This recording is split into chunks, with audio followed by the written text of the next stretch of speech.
Hey guys, welcome back to the channel. And today I'm going to talk to you about having a microwave in your shop. There's a couple of different things that I frequently use microwave for. Some of them are pretty obvious.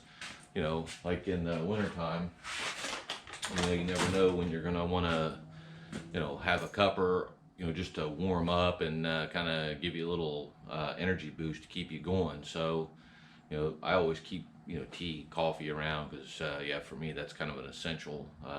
In fact, it's probably more important than, me stopping to eat because frequently I get busy and I literally forget to stop. So, yeah, that's, a biggie.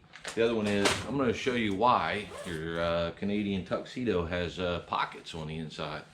See, I save my old water bottles and I refill them, and they say that you shouldn't do that, right? That yeah, they're contaminated, but I do it all the time. But some of them, I mark the tops of them so as to not drink them because I actually use them to throw in the microwave for a couple minutes and heat them up, and then when I'm doing stuff, whether it's in the shop or outdoors, I've got a built-in heater, and this is not a heated jacket, and it works wonderfully. So let's check it out. All right, the first thing, like I said, is pretty obvious. Just using the microwave to, heat up water for tea or coffee. And yeah, I live off of it. So, and I actually do something that's kind of weird. I have this thing, which is a fish hook extractor. And I keep it, well, not out here in the shop. I keep it back where the microwave normally lives. And I use it to retrieve my tea bags. So, yeah. But the other thing is, like I said, is, these water bottles. And, it's the same thing. The only thing you got to remember with these is make sure you take the lid off and that they're not full to the top. Because as you heat them up, the molecules will expand and, yeah, they will make a mess otherwise. And truthfully, like, I've made a mess with them even with the bottles partially filled, but yeah, it's a sacrifice I'm willing to make. It's, down here in the shop, no one's going to fuss at me over it.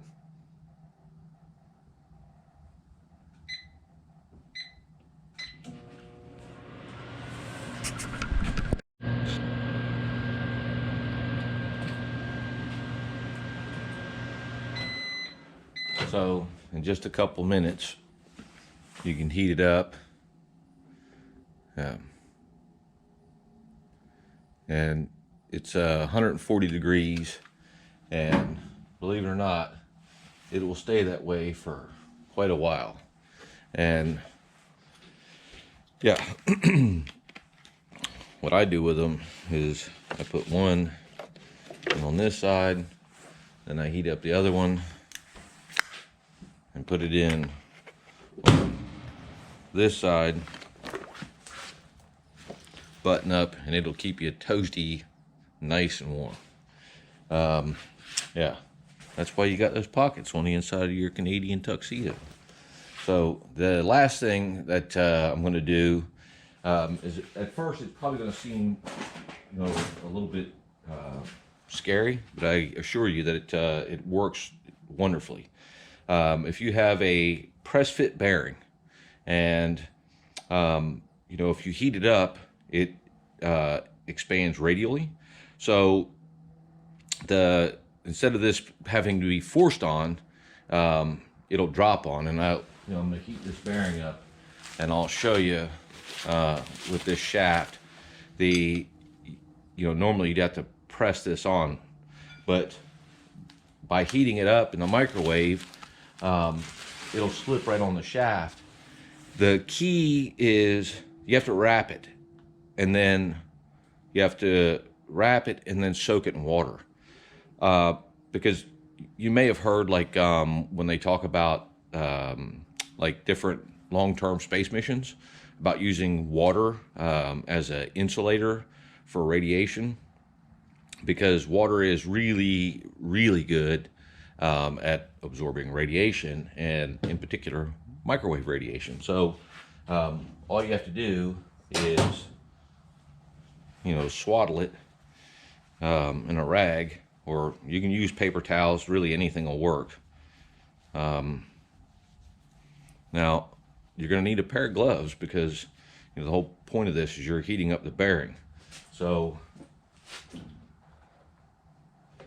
I'm going to soak it down good. And people told me like, oh, isn't that bad for the bearing because of you're getting the bearing wet. Well, this is going into a piece of machinery that's for a wet environment, and I think personally, compared to using a torch or oxyacetylene or anything like that, or even a heat gun, that this is the best way to do it.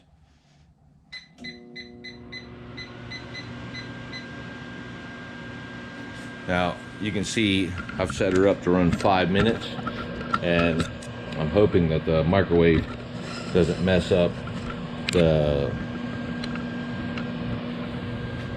camera. But you see there's no sparks, there's no fuss, no muss, no nothing. Now all these things that I'm telling you, this is what I do. You'll have to decide for yourself whether it's the right thing for you. But that's what I do, and I've personally never had an issue.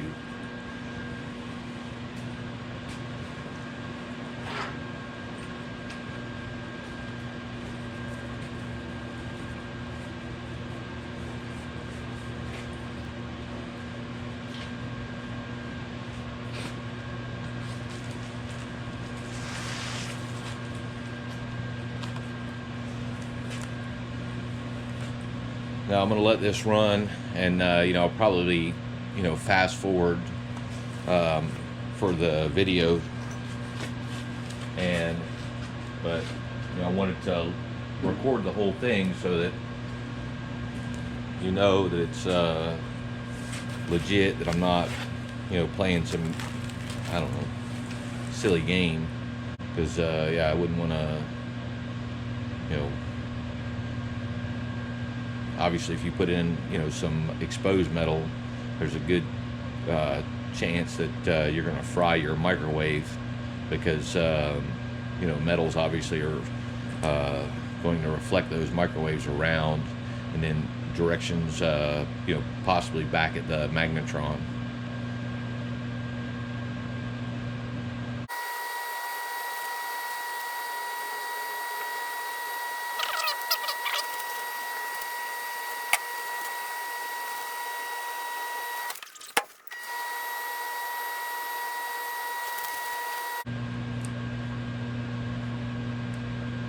All right, now that's been 4 minutes. Let's check her.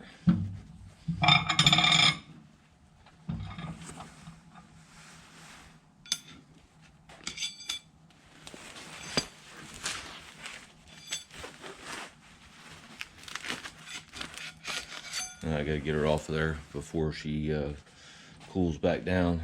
But yeah, that is really that and the tea and coffee are really the main reasons for I keep a microwave in the shop. But this is a microwave I just picked up because I'm tearing down my old microwave because I want the high voltage transformer out of it. I'm going to use it, hopefully I'm going to make a video about that as well, hopefully about converting it into an electromagnet to make a fixture plate. I've got the drill press over here, and I don't know, it just seemed like it'd be something nice to have. And ever since I was a kid, and it's stuck with me well up until today, I love magnets. I don't know what it is, but I literally like the microwave, the other microwave that I'm gonna tear down, is an old microwave. I've had it forever. It's a countertop microwave, and it's been still in good nick. It's got a couple of magnets in the magnetron, and I'm sure that I'll harvest those out of there, because I use them for stuff like that, clamping notes up, and sometimes I'll literally hot glue them into bins. Well, sometimes even like old coffee bins, hot glue them on the bottom to throw parts in, because frequently when I have projects, I'll be working on them, but there's going to be a time delay. I'm ordering parts, or tracking down parts, researching parts, whatever it is, and I need to clear that out of my way so I can clear my workbench to get on to the next thing, even if it's just something on the honeydew. I got to get that stuff out of the way. But that's it, guys. I hope this is helpful to somebody. And yeah, it's these things. I'm in Tampa, so it's not terribly cold. And tonight it's we're just getting ready for Super Bowl. In fact, it's Friday night, so a couple more days till Super Bowl. And but the weather here's been well, for us, it's been cool. It's been nice. We've actually had a winter, and last couple years we haven't had one. So for us, it's a nice change of pace. But all right, guys, thanks, and I hope you enjoyed this.